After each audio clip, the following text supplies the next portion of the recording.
Olá para você, a gente vai começar então o terceiro episódio do OCP Segurança. Hoje a gente vai falar de trânsito aqui em Jaraguá do Sul. Cláudio, apresenta então o nosso convidado. Então, gente, hoje estamos com o Major Benda.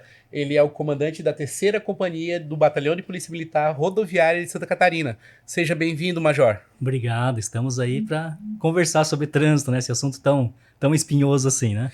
Major, para a Verdade. gente começar, a gente teve um acidente trágico recentemente aqui na cidade. O senhor foi subcomandante do 14º Batalhão também, conhece como ninguém o trânsito aqui do município, já fiz diversas entrevistas contigo.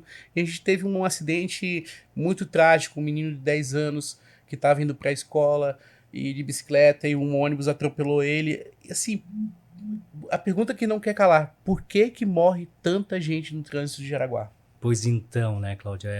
Essa é uma pergunta com aquela resposta de 1 milhão, né? Qual seria a resposta adequada para isso? Na verdade, não é só Jaraguá do Sul, nós temos um problema sério nível de Brasil, né?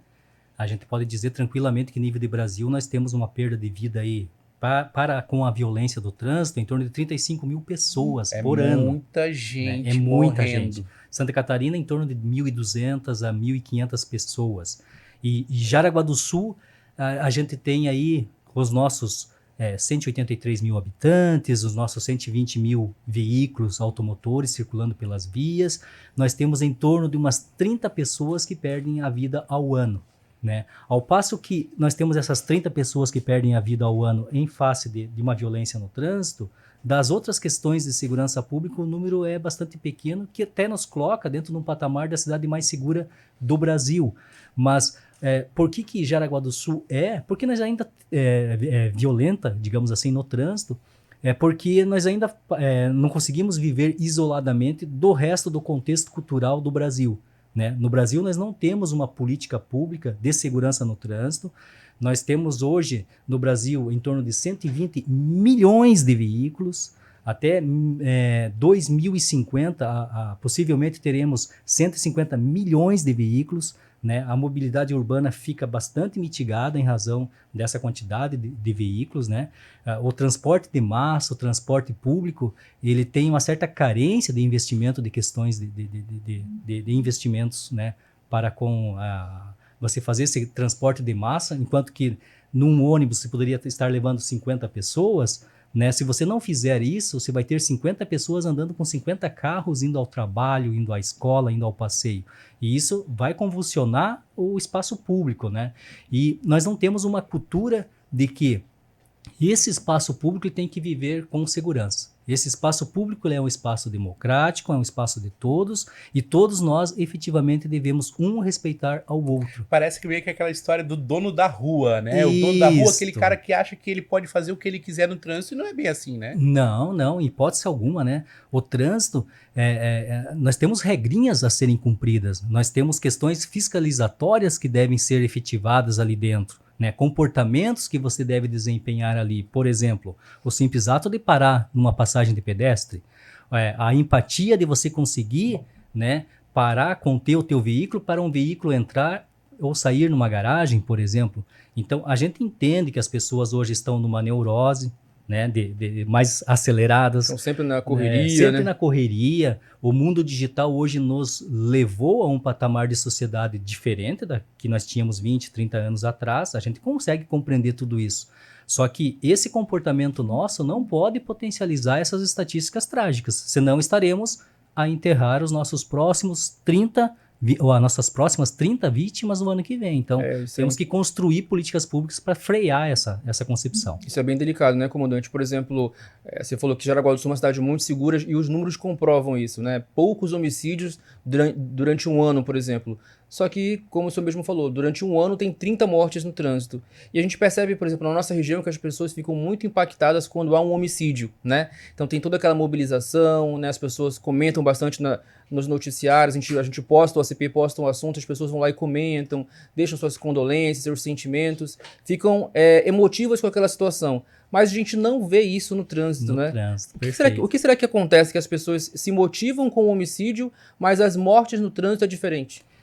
É um fenômeno que acontece no trânsito, isso alguns países até passaram por isso, né? E no Brasil nós temos isso de forma bastante patente, está bastante claro que ainda persiste isso. é um fenômeno chamado, uma palavrinha, anodinia, que é você não se sensibilizar com aquela tragédia, né? Essa falta de dor diante daquela circunstância. Você tem que se indignar com aquilo que aconteceu. Se você naturalizar aquilo que aconteceu, ele vai acontecer novamente. Você não consegue criar mecanismos sociais para frear isso daí. E culturalmente, no Brasil, as nossas 35 mil pessoas em média por ano, são 35 mil vítimas que pais, mães, filhos, amigos, que perderam a vida por uma violência estabelecida no trânsito, e nós naturalizamos isso daí. Nós não fazemos aquilo que outros países fizeram e conseguiram frear, né? Nós temos hoje, o Brasil estava dias atrás aí como o 5º país mais violento no trânsito no mundo, hoje está em 3º, e se continuar nessa crescente aí, né, a curva gráfica ali está dizendo que nós estaremos a ser o primeiro daqui uns dias. Então isso é muito sério. Isso é muito sério. Nós temos que investir em educação para o trânsito, temos que quebrar essa concepção cultural, né, nós, povo brasileiro, de que o fiscal é um mal. Não, o fiscal é um bem necessário. Fiscalizar, né, é um ato necessário. Aquela pessoa que está cometendo uma infração de trânsito ou um crime de trânsito na via pública, nós tínhamos que todos nós estarmos revoltados com aquilo e fortalecer a fiscalização para que isso não exista. Mas, contrapartida, se eu passo numa blitz, numa barreira policial, enfim, com o meu carro, o próximo carro que está se aproximando ali, eu dou um sinal de luz para que ele preste atenção e não...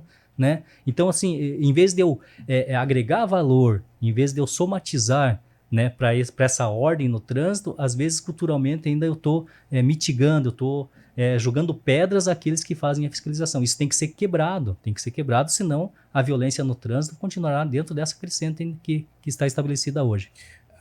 Já aproveitando essa deixa que o senhor deu sobre educação no trânsito, educar as nossas crianças seria uma solução ou parte da solução para fazer do trânsito no futuro mais seguro? Mas não tenho dúvidas, Cláudio, disso, porque no meu sentido, a gente que já tem alguns dias de estrada aí estudando trânsito, né, e alguns outros estudos aí, toda e qualquer sociedade, se quer de fato ter resultados, ela tem que investir em educação. Não existe outra fórmula mágica.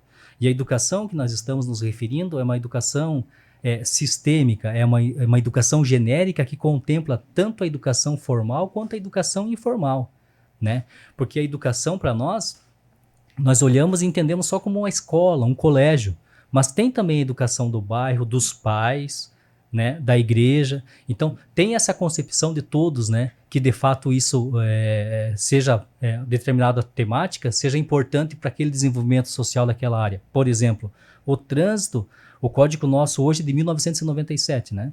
Desde então, lá na concepção, no embrião do Código de Trânsito, já vislumbrava que o nosso Ministério, então, da Educação e então Ministério acho que Transportes ou Infraestrutura, alguma coisa nesse sentido, que eles fizessem um acordo e em 6 meses eles propusessem como se fosse um conteúdo a ser ministrado em todas as séries de estudo do ensino regular. Séries iniciais, fundamental, ensino médio e inclusive universitário.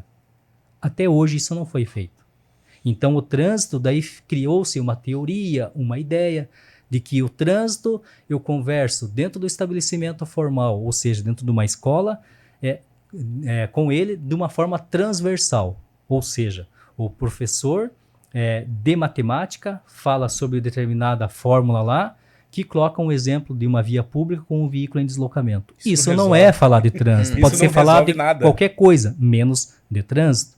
Então, assim... Tem que ser algo prático, né? Tem que ser algo prático, tem que ser algo debatido.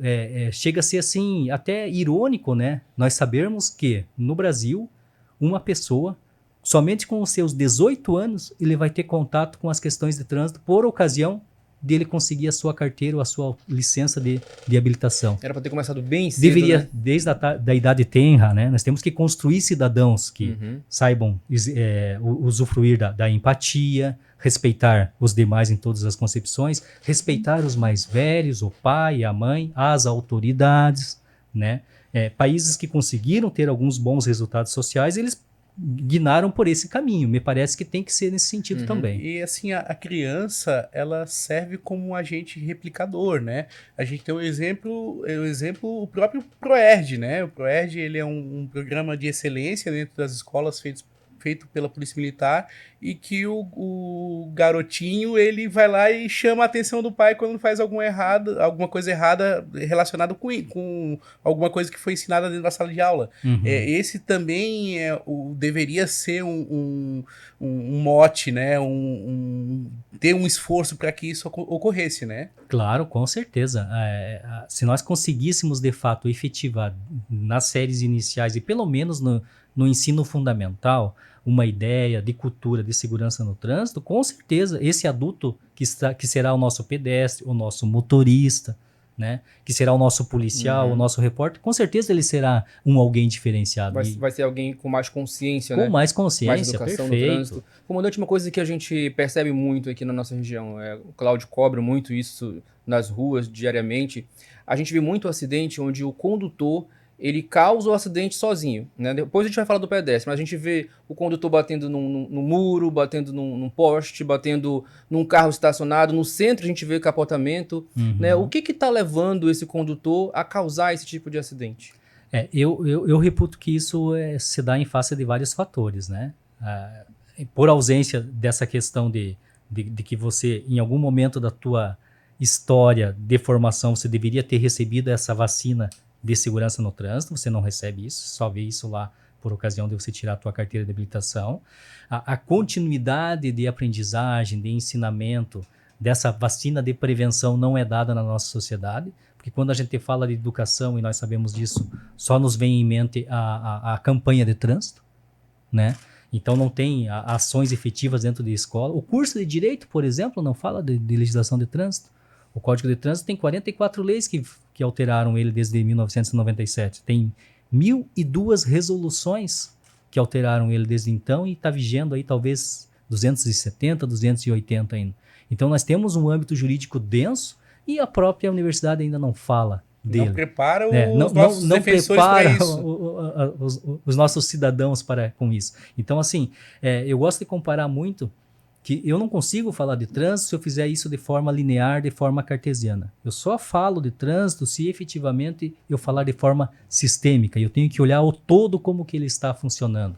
E esse alguém, por que ele comete isso? Porque ele não teve essa boa formação, porque hoje, infelizmente, a sociedade está numa neurose bastante acelerada e acha que consegue dirigir e acionar o celular ao mesmo tempo, né? Porque eu hoje sou um ser que não sou tão ser humano assim e sou um pouco mal educado e não respeito o outro motorista, né? Porque eu ainda acho que hoje eu posso tomar a minha bebida alcoólica, dirigir e não ser efetivamente pego pela fiscalização, e que se eventualmente eu for pego pela fiscalização, talvez ocorra, que daí é uma das maiores catástrofes jurídicas que eu digo, que é do meu processo prescrever porque não houve tempo hábil para promover a minha responsabilização, quer seja em âmbito administrativo ou até penal. E isso não está certo. Não está certo. Eu, quando entrar dentro de um veículo, eu tenho que ter a consciência de que aquele espaço ali é um espaço de todos, eu tenho que cumprir com todas as regrinhas estabelecidas, e se eu errar ou desafiar o sistema, caso eu seja pego, eu tenho que responder o máximo possível dentro de uma grande repercussão, né, de punição, mas não estar assim dentro dessas circunstâncias que a gente se vê hoje. Então, e por isso que ocorrem essas questões, esses sinistros aí, né? E aqui na nossa região, o Cláudio também sabe disso, o senhor deve acompanhar também, muitas pessoas utilizam o celular enquanto estão dirigindo, né, comandante? Com certeza, com certeza.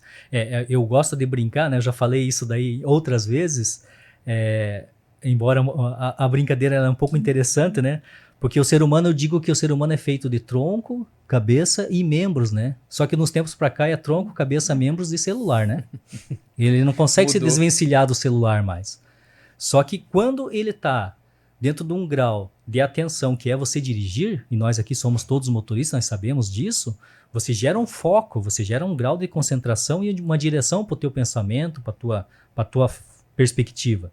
Ao você tirar essa tua visão dali e colocá-la dentro de um celular, vai dar um delay de 2 a 3 segundos, isso está comprovado cientificamente, que até você retornar aqui, passou 2, 3 segundos. 2, 3 segundos a 80, 100 por hora, você... É o tempo de uma batida, É né? o tempo de uma batida, é o tempo de alguém perder a vida, sofrer um trauma aí permanente, eventualmente, né? E assim, voltando àquela questão da punição, falta punição severa para os motoristas.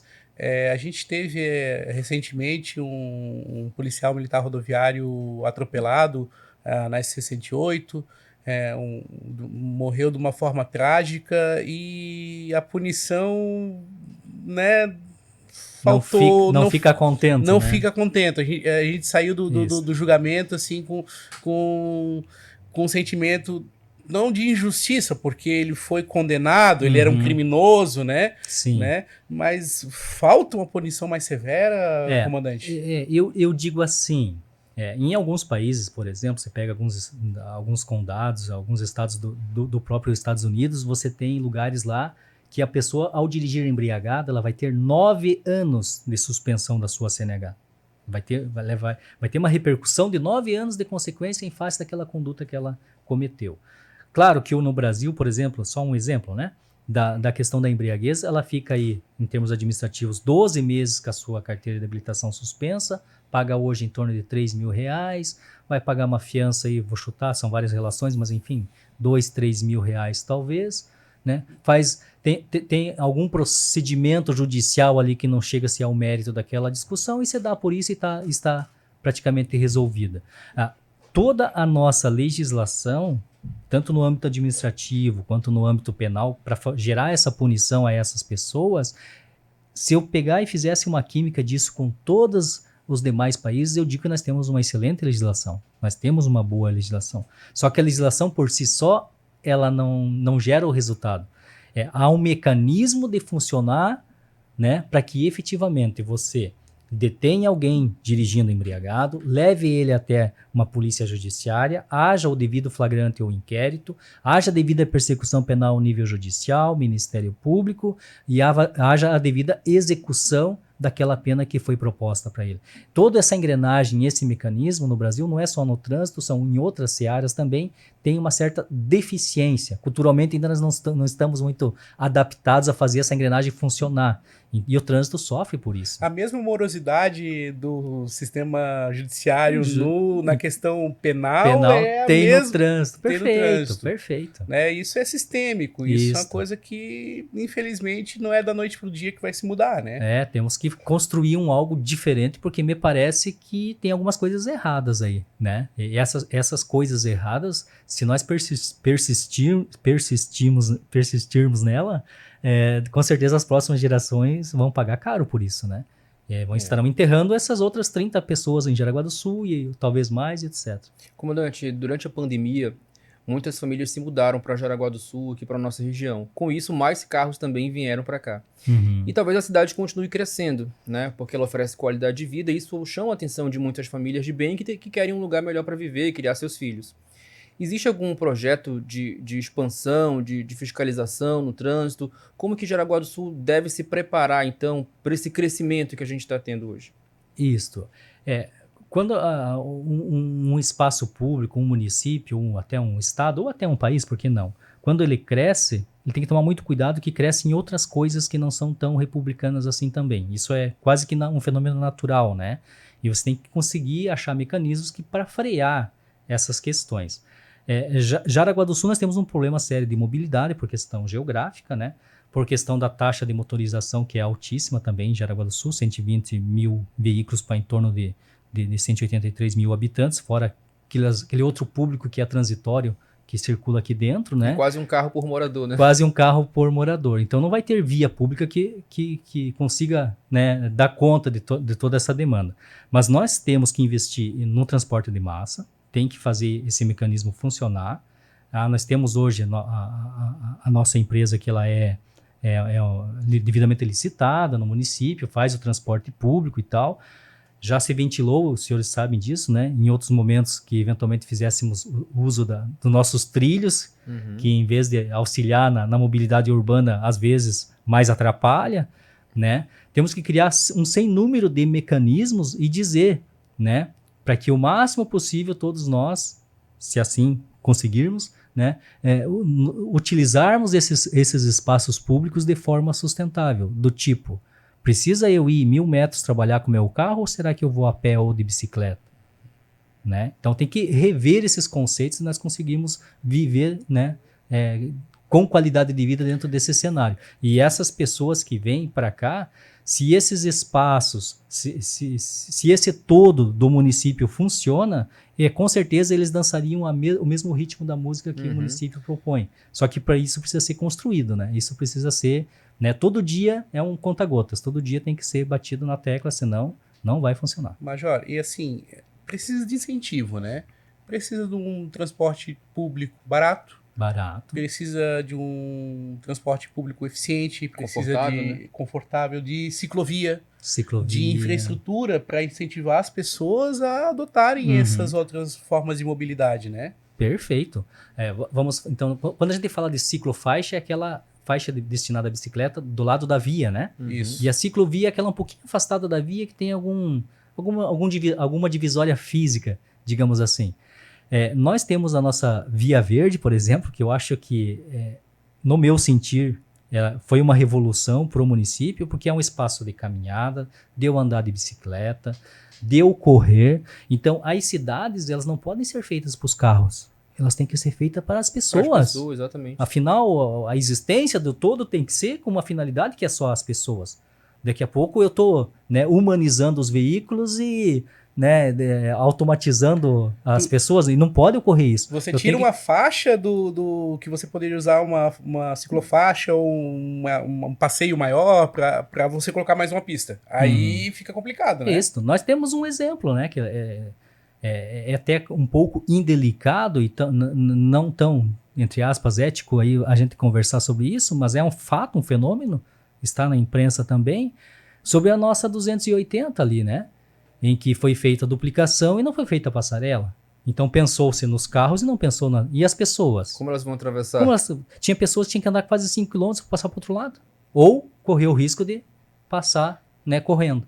Então isso não é certo, tem que ser repensado esse conceito aí. Eu acho que na SC401 em Florianópolis, eles fizeram uma revitalização, um projeto, e inclusive tinha espaço para uma ciclovia, né? Então vai revitalizar, vai fazer um espaço novo, mas você também tem que pensar... Tem que pensar no ciclista, no pedestre, né? Tem que pensar num todo, né? E esse espaço, olha que interessante, né? Então tá bom. E se nós pararmos para pensar, vamos colocar aí, então, desde 2010 para cá, colocaríamos a linha de corte aí, né? Que criou-se uma neurose também nos municípios de fazer ciclovia e ciclofaixa. Todo mundo está andando de bicicleta. Certo. Então, perfeito. Pô, em termos sustentáveis, excelente. É algo que gera uma mobilidade absurda. É saudável para todo mundo, né? Não tem poluição sonora, não tem poluição atmosférica, né? A pessoa é um ser humano diferente quem anda de bicicleta. Então, você tem N fatores que contribuem para isso. Mas você não educou esse ciclista que quando tem... Porque eu vejo na Via Verde ali, tendo a ciclovia, pois ele anda na faixa de rolamento. Então, assim, esse todo precisa ser chamado a atenção, né? A conduta dele é tão ruim quanto aquele pedestre que passou a 2 metros da faixa de pedestre. E eu já ia falar isso pro comandante, porque a gente tá ali puxando a orelha do motorista, mas agora a gente tem que falar do pedestre, né? A gente tem que falar do pedestre, tem que falar daquele que anda de patinete, da moto elétrica. Patinete é um problemão, né? Então, acho que tem muita velocidade, né? Muito, Que tá né? Tá crescendo muito. Tem muito patinete aqui em Jaraguá. A gente vê, horário de pico, é muita gente indo pro trabalho, voltando. Você vê adolescentes indo pra escola de patinete, Como é que tá essa questão, comandante? É importante que nem o senhor falou também, que eles também tenham essa educação, que eles tenham essa consciência também, desde o pedestre, né? Porque a gente vê, por exemplo... gente saindo da escola, gente saindo do trabalho, a faixa tá a poucos metros, ele quer atravessar aqui, né? Não quer andar mais um pouquinho para atravessar, se resguardando aí da sua vida, né? Então precisa dessa consciência também do pedestre, de quem usa esses equipamentos, né, no trânsito. Perfeito. Se nós pararmos para pensar, então, você coloca aí alguns anos atrás, talvez algumas décadas, 2, 3 décadas atrás, a gente não tinha uma consciência ambiental como temos hoje, correto? Hoje, acho que nenhum de nós consegue sair ali na rua e jogar um papel de bala na rua. Você tem um quezinho, um martelinho na tua consciência que bate ali e diz, opa, tem algo de errado aí, né? Isso foi construído a duras penas, não estamos no mundo ideal, ainda não, mas você tem uma consciência coletiva para com a questão de preservação ambiental. Isso já está bem estabelecido no nível de Brasil, tanto no espaço formal, escola, quanto nos espaços informais, na igreja, ali na associação de bairros, etc. Mas para o trânsito ainda não tem essa consciência. Para o trânsito ainda o pedestre, o ciclista, o motociclista, o cara que dirige, né, um transporte público, o cara que dirige um Uber, um táxi, todas as demais pessoas que na verdade ao final são os mesmos, né? Porque o motorista é o pedestre e o pedestre é o motorista, né? Eles ainda não foi batido nessa tecla de consciência coletiva de que ele efetivamente tem que, né, ter um pouco de atenção para com algumas questões do trânsito, senão tem consequências isso aí. E voltando eu queria fazer uma boa observação sobre patinete, tem patinete que não é patinete, tem uma grande confusão nisso tudo, né, Major? Isso é uma grande confusão. É uma novela, assim, de vários capítulos ainda, sabe? Mas ela já deu uma luz no fim do túnel, que já está sinalizando para uma certa organização social precisa, reputo que isso precisa, porque nós estamos falando, por exemplo, o que aconteceu então? Nós tínhamos lá a bicicleta elétrica, depois da bicicleta elétrica alguém visualizou aquela patinete daquele conceito antigo que era de propulsão humana, visualizou motorizar ela ou enfim, colocar alguma coisa que movimentasse ela de forma mecânica ali, e alguns outros, né, até de alguns outros países trouxeram para nós uma invasão de alguns veículos que eles têm o nome de patinete, mas eles são do tamanho de uma moto. E desenvolvem em torno de 60 km por hora. E daí você convulsiona todo esse espaço público, todas essas regrinhas que estavam estabelecidas. Imagine, né, aquelas grandes patinetes com aqueles pneus largos, andando, né, sobre uma calçada, um passeio, dividindo esse espaço com o pedestre, com a criança, com o cadeirante. Né? Claro que tem muitas pessoas, eu até resido em determinado bairro aí, próximo de uma grande empresa, e acho muito interessante que tem algumas pessoas indo ao trabalho com essa forma de mobilidade. Isso é sustentabilidade, né? Mas eu preciso achar mecanismos normativos, e nós tivemos algumas confusões normativas no passado. O ano passado ela estava um pouquinho mais estabelecida e está um pouco mais clara ainda. De que daqui a uns dias algo do tipo que desenvolva alguma velocidade, que tenha uma forma de mecanismo de acionamento dele, se ela for dentro desse sentido, precisa ter 18 anos e precisa ter placa. Senão não pode, senão vai ser considerado igual uma patinete, né? E daí se tiver placa é um veículo automotor e tem uma forma de circulação, e se for uma patinete daí pode ser ciclovia, ciclofaixa ou compartilhamento, né, no próprio espaço público, até eventualmente na faixa de rolamento, mas também no próprio passeio, que seria na calçada. Né? Esses tempos, infelizmente, eu quase bati numa dessas motos, né? Esses patinetes motos, enfim, não vou entrar no mérito do que né? Mas o cara, ele simplesmente saiu da ciclofaixa e ele invadiu a pista de rolamento, e eu mal tive, acho que o ABS salvou um pouco ali, né? Porque eu fui pego de surpresa e quase bati no cara. Sim. E às vezes o cara tá com um equipamento, né, falho, um capacete, né, vagabundo ali, porque o cara acha que não precisa, né? Não precisa um capacete. Alguns nem usam capacete. Alguns nem usam, né? Então a gente fica meio receoso, né? Lógico, né? A gente sempre tem que ter atenção. Mas quando chega perto de um negócio desses, eu já fico meio receoso para ver se o cara não vai fazer uma besteira, né? Realmente ele é um problema, né? Essas regrinhas para com as patinetes, a bicicleta em especial, elas precisam estar bem claras, né? Porque nós estamos colocando nesses espaços, né, pessoas com esses equipamentos, digamos assim, circulando e competindo com os veículos. E esses serão naturalmente os mais frágeis, né? A gente brinca, né, que o nariz tanto de um motociclista, mas em especial de um ciclista ou até de um cara que anda de patinete, é o para-choque, né? O nariz dele vai ser o para-choque. Então, assim, você vê o nível de trauma que gera esse sinistro ao final, né? Bastante grande, se você deixar isso sem essas regrinhas. E precisa ser estabelecido algumas regras. Isso foi muito confuso desde então, hoje está um pouco mais claro, mas ainda coloca, por exemplo, para o município discutir isso. Daí caberia ao município dizer assim, que uma pessoa de 17, 18 anos não poderia dirigir, ou somente a partir de 12, ou enfim. Hoje pode de 1 ano até quantos anos quiser O dirigir. Balneário fez uma limpa nisso, né? Fez uma grande uma legislação. mobilização. Perfeito. Acho que é um exemplo, né? Porque tem aquele calçadão e todo mundo, né, compartilha aquilo ali, né?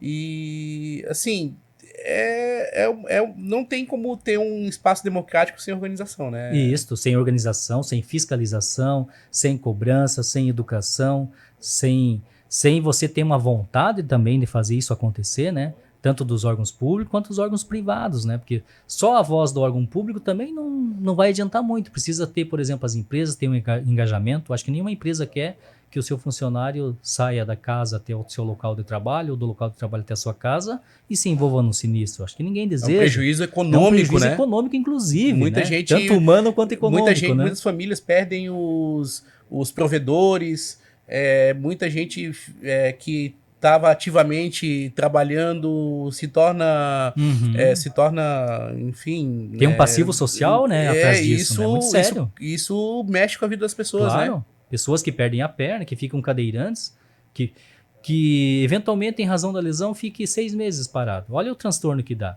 E não é só para ele, porque o familiar dele tem que ficar junto com ele. Então, assim, é um sem número de fatores, né, periféricos a esses problemas. E isso precisa ser bem claro, como que isso vai circular, o que é de fato uma patinete. Agora o conceito dela está um pouquinho mais claro, até então ela estava confuso, né? E nós precisamos estar atentos a isso daí, porque senão a sociedade ela é algo que precisa sempre estar sob controle, no bom sentido o controle, né? Controle social, que eu digo, para não virar uma balbúrdia, né? Senão te volta ao estado natural. Comandante, para a gente encerrar, as cidades, conforme elas vão crescendo, a gente tem os agentes de trânsito. Hoje em Jaraguá a gente não tem, né? Nós temos as câmeras de segurança que monitoram bastante as vias da cidade. Existe essa possibilidade mais para frente, mais para o futuro, com o crescimento da cidade, a gente ter agentes de trânsito fiscalizando as ruas, porque nas grandes cidades a gente vê que isso acaba inibindo um pouco, né? Não que isso vá resolver o problema, que quando você vê um agente de trânsito, você já fica assim, eu vou andar na linha aqui porque eu não quero pegar uma multa, né? Perfeito. Existe essa possibilidade? Tá, então eu vou colocar a minha perspectiva aqui. Eu tenho, assim, alguns pontos favoráveis e alguns que eu reputo que merecem uma reflexão, né? Favoráveis, no sentido de que toda fiscalização ela é bem-vinda, né? Toda fiscalização ela é bem-vinda. Sociedades que são um pouquinho mais organizadas, mais desenvolvidas em vários fatores, sobretudo sociais, a gente vê que elas investiram bastante na fiscalização. Fiscalização em todos os sentidos. Também, né? Na punição, toda essa sistemática voltada a fiscalizar, a efetivamente punir esses infratores, isso funciona. De uma forma mais rígida, né? Mais rígida. Então, assim, nesse sentido, seria muito bem-vindo a essa guarda municipal, essa guarda de trânsito. Mas eu faço um parêntese nisso, né? A sociedade ela tem que parar, pensar, refletir e decidir se é isso que ela quer mesmo, no sentido de que, será que eu quero pagar mais esses 30, 40 ou 50? Qual seria o tamanho do efetivo que eu teria que colocar aqui no município? Tinha que dar uma pensada nisso. Esse efetivo, se for para trabalhar só no horário comercial, daí não adianta, vai ter que trabalhar dia 31 de dezembro, à meia-noite, entendeu? Tem que trabalhar de noite, de madrugada. A nossa atividade de polícia militar hoje, ela é diuturna e não é fácil você estar nos 3 turnos de trabalho de uma empresa, digamos assim, e estar com o efetivo a postos para atender toda a demanda possível. Você tem questões de comunicação, por exemplo, se eu colocar 2 guardas municipais aqui em Jaraguá do Sul, preciso colocar 2 rádios de comunicação em cada um deles, né? Eu tenho um passivo ali porque ele é um funcionário público que vai ter um recebimento salarial, ele vai ter uma questão previdenciária ao final, né? Eu tenho veículos que eu tenho que colocar à disposição dele. Então eu tenho que fazer toda uma sistemática, né, de apoio logístico para fazer isso acontecer. Isso tem um custo. É um investimento, né? É um investimento. E é muito alto esse investimento, né? Fazer segurança pública não é brincadeira. Não adianta eu colocar aqui em Jaraguá do Sul 1 ou 2 guardas municipais ou de trânsito só para dizer que tem. Que não vai adiantar, né? Não E vai aquela adiantar. coisa, né, comandante? Será que eu preciso de uma pessoa para estar me mostrando aquilo que eu já sei que é necessário fazer? Né? Alguém fala, olha, você tem que andar na linha, você não pode passar do limite de velocidade. Vai dobrar, dá a seta. Não use o celular. Não use o celular na hora que estiver dirigindo. Será que é necessário alguém estar ali me cutucando, me dizendo o que eu preciso fazer? A educação deveria A estar educação com todos nós, né? é o segredo do sucesso, né? Se nós um dia pararmos efetivamente e investirmos seriamente na educação, com certeza teremos esses bons resultados. Eu tenho, assim, uma grande fé nisso, eu acredito, né? Que a educação é o que transforma. Com certeza. As sociedades que obtiveram esses excelentes resultados mostraram isso para nós. Não tem como sem você ter desenvolvimento, você ter cultura, você ter bons resultados sem educação. Não existe isso, não é mágico. Uhum. Comandante, a gente quer agradecer muito, né, Cláudio, sua presença aqui nesse podcast tão importante sobre segurança no trânsito. Espero contar com você mais vezes aqui, vai ser sempre muito bem-vindo, né, Cláudio? Isso, a gente sempre procura discutir a segurança pública com quem faz isso, com quem tem propriedade, tem autoridade para fazer, e o senhor com certeza é uma das pessoas. Agradecemos muito a presença do senhor aqui. Nós que agradecemos em nome da Polícia Militar, em nome da Polícia Militar Rodoviária também, né, ao qual hoje nós fazemos parte, e nós estamos à disposição para a gente promover um trânsito seguro, um trânsito saudável, um trânsito responsável, um trânsito sustentável, né, e a gente pretende um dia, por que não, né, pode ser um sonho? Pode ser, talvez um dia não termos os 30 mortes e nenhuma, na verdade, né, morte ou óbito em razão de uma violência estabelecida no trânsito. É possível? Claro que é. Temos que correr de atrás. Que possa diminuir tanto como os homicídios, que são poucos na nossa região. Com certeza. E a gente fica torcendo para que diminua com Pelo certeza. menos estarmos a cada ano numa decrescente, né? E a gente só tem a parabenizar aí o ACP, né? Por estar fazendo essa programação aí, porque me parece que ela é bastante oportuna, né? Tem 3 coisas que todas as sociedades desenvolvidas, né, investem: na segurança, na educação e na saúde, né? Com certeza. E segurança, com certeza, o trânsito está inserido dentro. Seja sempre bem-vindo e conte com a gente. Muito obrigado, forte abraço. Então isso, gente. A gente encerra aqui o 3º episódio do ACP Segurança. Voltamos em 2024. Até a próxima. Até lá.